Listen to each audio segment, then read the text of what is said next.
Hi guys, it's the Island Girl and I'm back with another reaction video for you today. And today I'm reacting to how British people really view Americans. And I'm getting this one from Chris Williamson. The link will be in the description below. Please go over and show him some love.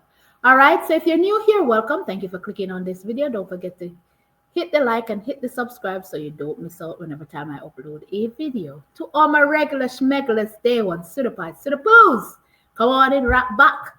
Let's take a look at this one together, guys. So let me know your thoughts in the comment section. Here we go right about now. We've been talking a lot about differences between the UK and the USA. It's an accent. What have you come to believe about that? So my biggest takeaway from being in America as a Brit is it's like finding out my dad had a kid with another woman that I never met. And we meet for the first time. And I'm like, you're kind of me, but you're not me. It's like he spent a bit more money on you. He made you believe in yourself. Your mom was clearly much nicer or kinder. And you go, oh, Americans, like we're kind of the same. But it's like Brits with self-belief. Brits with self-belief is what Americans are. Is one of the different. There's lots of pros and there's lots of cons for both. But that was my overwhelming takeaway. The second biggest takeaway I have is that Brits don't really truly realize how impactful the British accent is until you leave Britain. And the metaphor I came up with for describing the British accent to Brits is, imagine everywhere else in the world there's a salmon famine, right? And a British accent is like selling salmon. And the only place in the world where there's an abundance of salmon is in the UK. So if you're there using that, it basically gets you nothing in the UK. But you suddenly leave or go outside anywhere else, and you're exotic. Anywhere else, everything. And they think you're smarter. They think you're more attractive. Yeah. Americans often ask me when they talk about that, and I do think it's true that Brits have an unfair advantage in America of being seen as more learned. Like everyone presumes that we're part of the aristocracy or something, and they often ask me, well, what do you think of American accents in the UK? And that was a really interesting question. I was like, I actually don't know. I think it's like, certainly for me, on girls, it's like kind of sexy. It feels that feels exotic in some way. Interesting. Definitely energetic, overly enthusiastic and excitable. Especially when you've got one American in a bunch of Brits.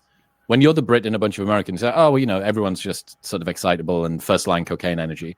But when you drop one American in a like Newcastle or something, oh my God, who is that? It's a nuclear warhead surrounded by a bunch of swords. Yeah, I think since being here, you know, it's made me reflect on the UK.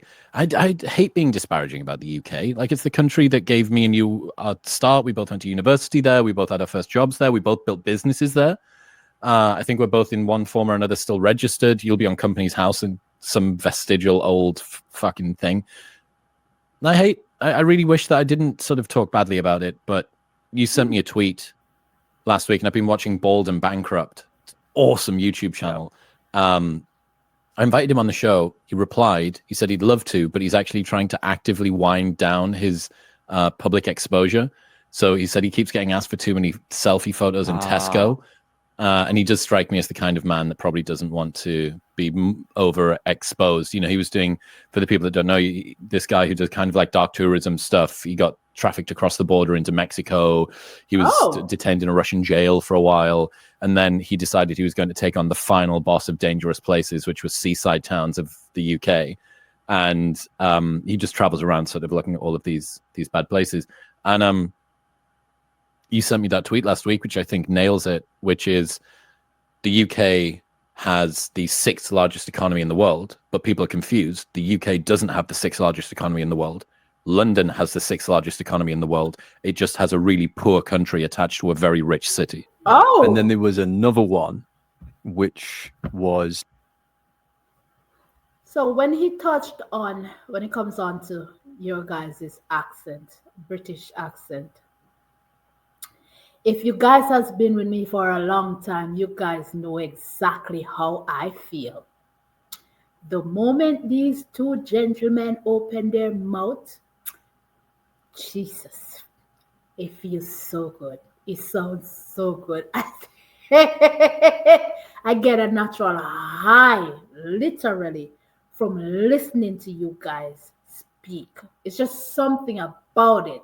I don't know which other way to explain it, but it's sexy and it tickles my fancy every time. And it's like I can never, ever get enough.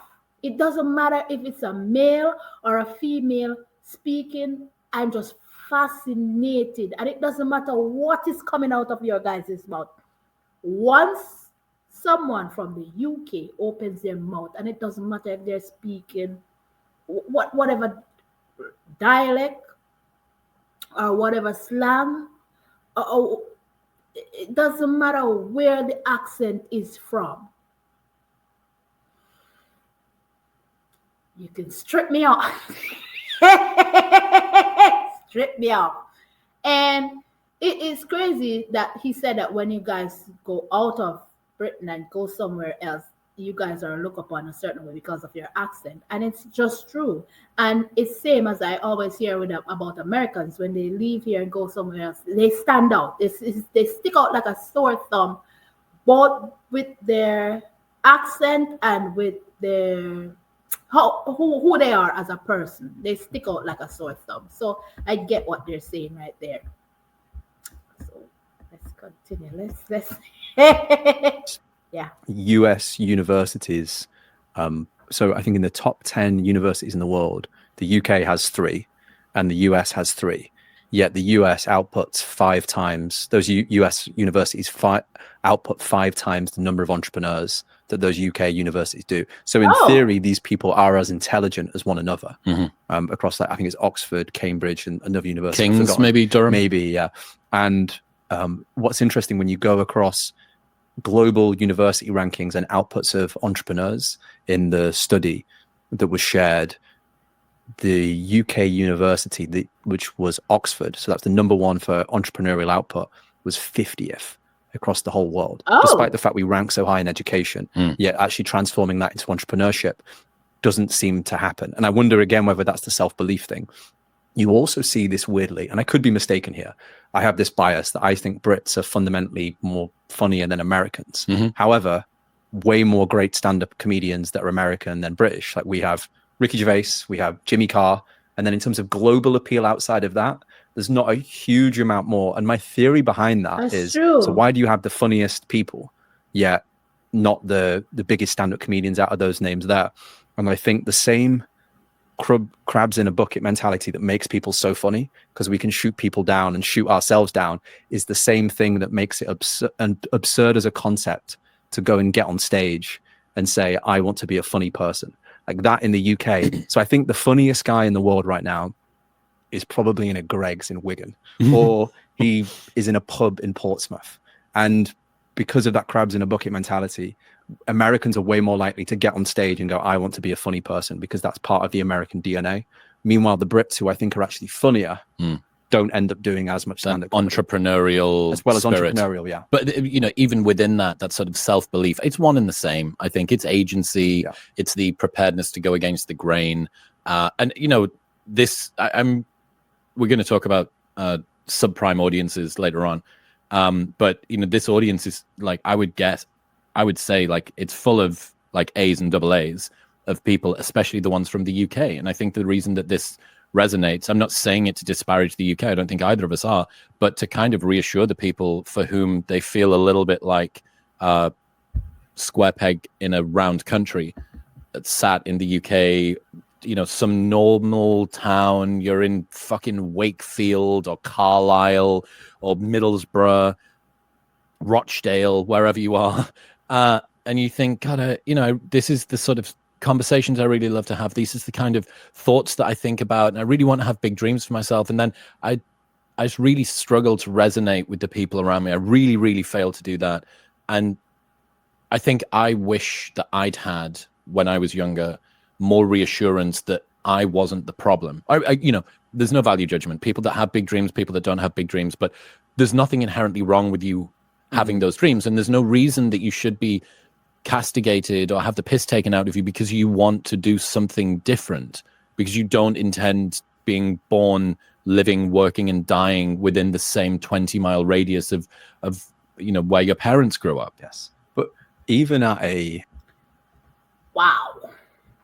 This is fascinating, because when you look at the dynamics between the US and UK, and when you think about they have the 3 top universities and that they pump out so many scholars or so many people, but yet still the US outbeats the UK when it comes on to entrepreneurship. And I think it's one of the reasons is the go-getter mentality.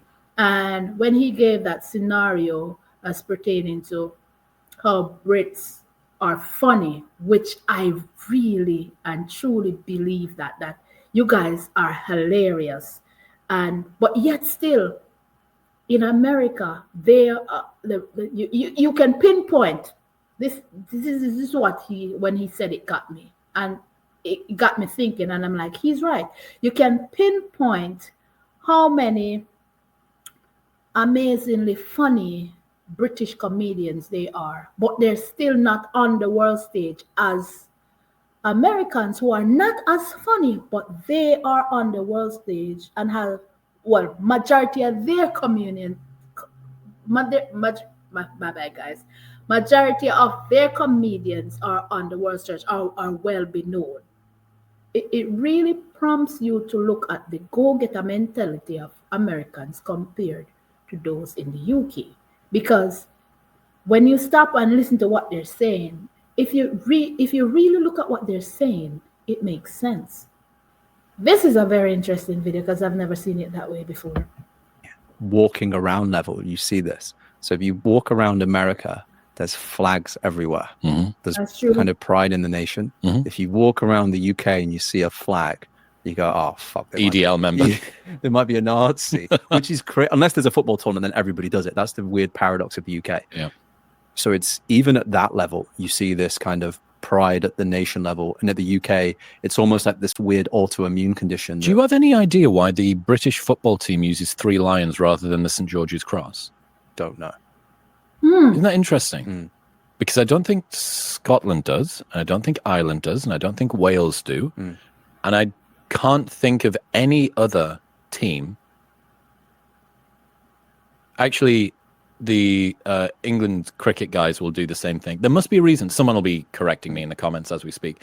But that's, for the Americans that are listening, British national pride, like BNP, British national pride, I know it's not that, but like, it's just, it doesn't exist. And then you come over here and it is nice. It's nice to hear that people have got pride in their country. So the probably the critique people have of us right now is that we're critiquing Britain way more than we are critiquing America. But I'd also point out that's part of being British. You're way more naturally to critique yourself and to critique other people. And I do love that side of being British, because you're way more self-analytical. Yep. I think in terms of other differences between the UK and the US that I've noticed in terms of benefits for Brits is because Brits like take the piss out of one another on average way more. It means that you do have maybe that lowering self-belief, but you're almost a bit more anti-fragile. So if people do say a remark, you've already cracked a joke worse than that in the past, or your friends have, particularly. And I think the more northern in the country you go, the more it is the further away from London that you get, the more piss you have taken out of you. Exactly. Whereas in America, I think people are a lot more, could be more fragile to comments like that. Whereas the Brits, the same way, I always say another difference, there's 2 big differences that I think explain the differences between Americans and Brits. So one is simple A/B test of when you meet an American and they're super enthusiastic and excited and the Brits aren't. If you actually go historically back, there was a simple A/B test, which is when the boats came and said, hey, there's this promised land far, far away. We can't show you a video because videos don't exist yet. You may die on the boat. Do you want to come and visit this crazy land? The Brits were the ones who were like, what a ridiculous idea that is. I'm going to stay here. I'm staying in Skegness. And the Americans were the ones who were like, yeah, bring it on. Yeah. And that A/B test fundamentally explains it, as well as when you think about it, historically, Americans have, apart from Pearl Harbor and that was quite far away from America, let's be honest, have never had an attack on their homeland in recent history. 9/11 not count? The 9/11, yeah, there you go. That's one example. But comparing that to the bombing, like World The War Blitz, One and World War Two, yeah. like the whole cities completely destroyed. So there's definitely more like scar tissue built up that makes Brits, I think, a little bit more grittier in some regards than Americans as well. Yeah, I don't know. I am on board with what he just said a while ago when it comes on to Americans. One of the big difference between Americans and British people is that they are very prideful when it comes on to their country. That you gotta give America that. It's out there. It stick out, like I said, like a sore thumb. And when it comes on to when he said that they are more, what's the word I'm looking for? Americans are more fragile. They can't really take. They're very sensitive when it comes on to certain things. Unlike British people, they are more harder, if that's a word you would use.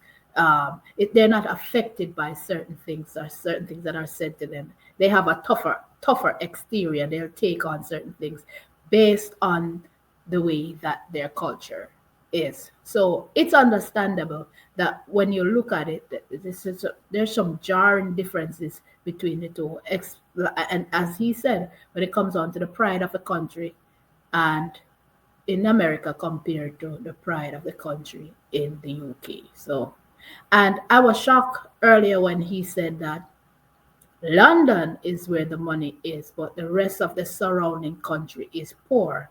But then you'll hear you say it's the sixth in the world when it comes to the economical part of it, but that's not the case. It's just London, and I was like, oh, so that one caught me off guard as well.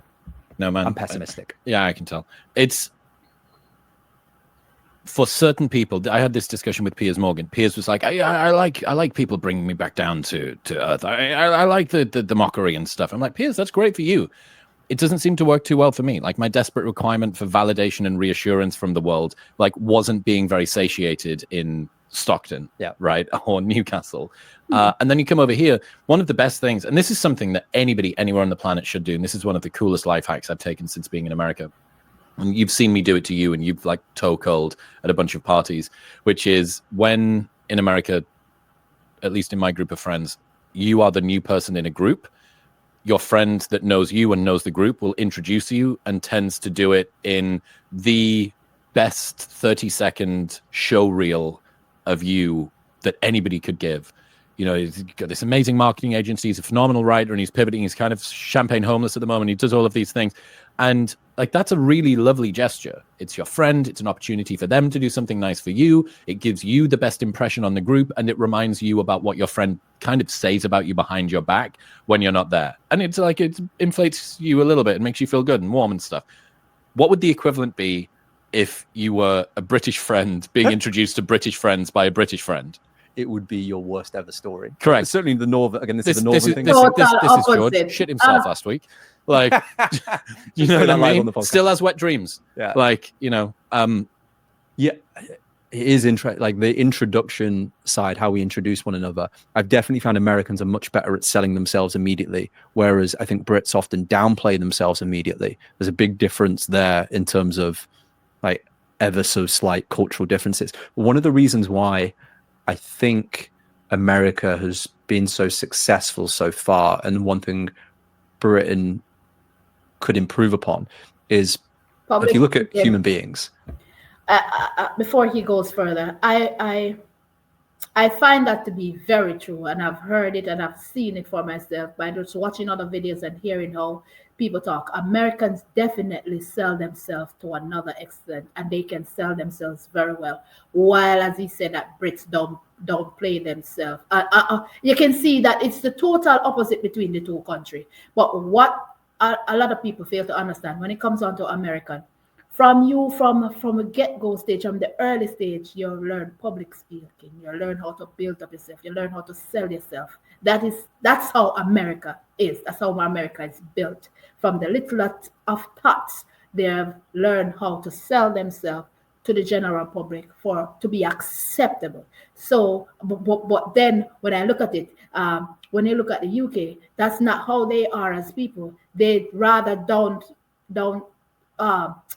what you call what's the word? They'd rather downplay who they are, what they do. It's not at the forefront. They don't need to sell themselves. They don't believe. So when it comes on to the UK, I realize people don't necessarily sell themselves. They downplay who they are. They don't need to sell themselves to uplift themselves for you to accept them or to tell you who they are. So you can see that it's totally different. There's a total difference between the two countries when it comes on to selling oneself to the public or to a friend or whosoever you're introducing yourself to, or someone whoever you're introducing a friend to. You don't tend to, both country goes left when it comes on to introducing one to another.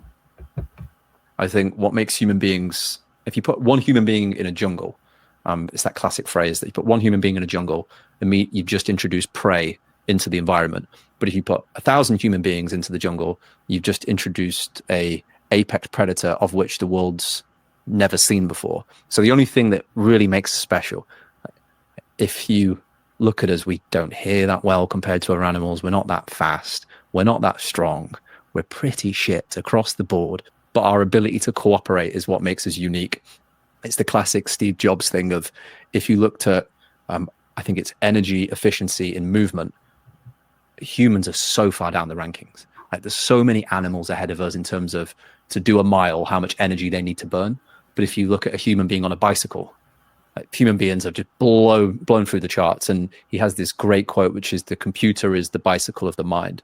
And if you then go back to, well, ultimately the only thing that makes us unique human beings, because we're shit about everything compared to other animals, is our ability to cooperate. If you have a more enthusiastic society that supports one another more, you can cooperate more, which means that you'll then have way more economic output, because in a certain country that's more optimistic, that goes, I've got this idea, a load of naive Americans are like, great idea, let's do it tomorrow. Whereas a culture that's more maybe cynical means that those ideas don't happen, which I think explains why across these universities we have essentially the same IQ levels, the same intelligence levels, better accents, more salmon, but 5x the number of entrepreneurs in America. In other Very interesting video.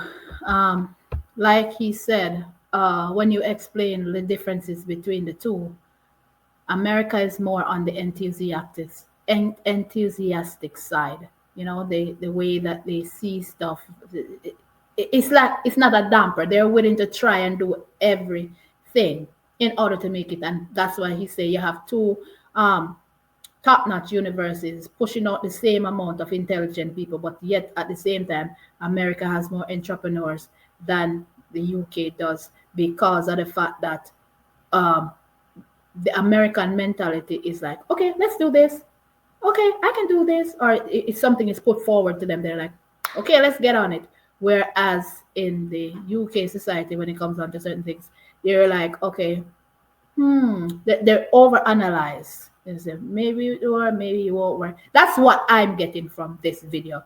And for me, it's not like they're saying that, oh, I don't love my country, or I am not happy to be a Brit. It's just that it's saying that when you look at both of them, having the experience in being American, seeing how people operate and behave, it is a total different opposite from what it is like in the UK.